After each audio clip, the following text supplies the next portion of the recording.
cast sa upcoming drama nga ang Dalawang Ikaw ang atong hinabion. Sayran usab nato ang iyang motherhood journey. Busa with us this morning is Kapuso actress Joanna Maritan. Maayong buntag, Joanna, at welcome back dito sa GMA Regional TV Live. Yes, maayong buntag po mga kapuso natin dyan sa Eastern Visayas. Kumusta ka na, Joanna? Kumusta yung umaga mo?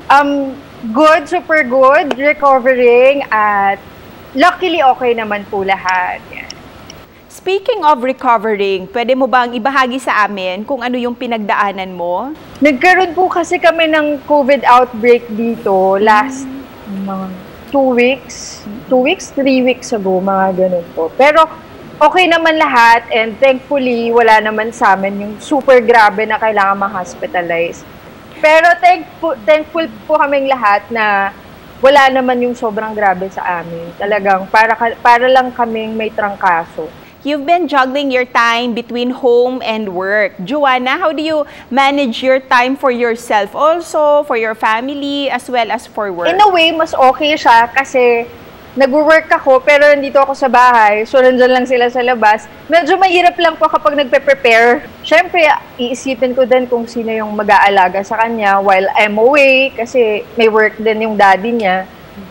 Ayun. So, medyo mas mahabang preparation pero in a way, mas okay din. At ngayon, may bago kang project, ang drama series na Ang Dalawang Ikaw. How exciting and how different is this project sa mga nagawa mo na dati? Yes, mga kapuso, sobrang abangan niyo po Ang Dalawang Ikaw kasi ibang-iba na eh. Bukod po dun sa iba yung story natin, iba na rin yung way natin kung paano natin kinukunan. And sobrang saludo din po ako sa mga writers natin kasi hindi na din tayo takot na mag-explore ng bagong story. Hindi na katulad nung dati na paulit-ulit yung mga stories natin. Ngayon, hindi na tayo takot mag-branch out. Tell us about your character bilang si Lani. How is your friendship with Beatrice dito sa Ang Dalawang Ikaw relatable sa ating mga viewers? Si Lani, siya yung tipo ng friend na hindi kanya i-go sa lahat ng gusto mo.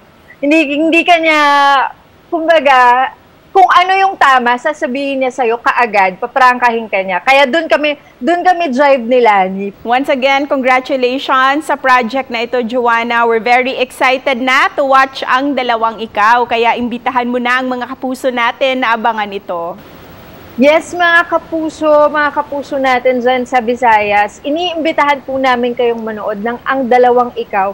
Sobra po namin talaga itong pinaghandaan. Sana po magustuhan nyo kasi talagang pagod, hirap, lahat binigay namin dyan. Kaya sana po magustuhan nyo. Daghang salamat, Joanna, for spending time with us this morning. Ingat ka. Yes, daghang salamat.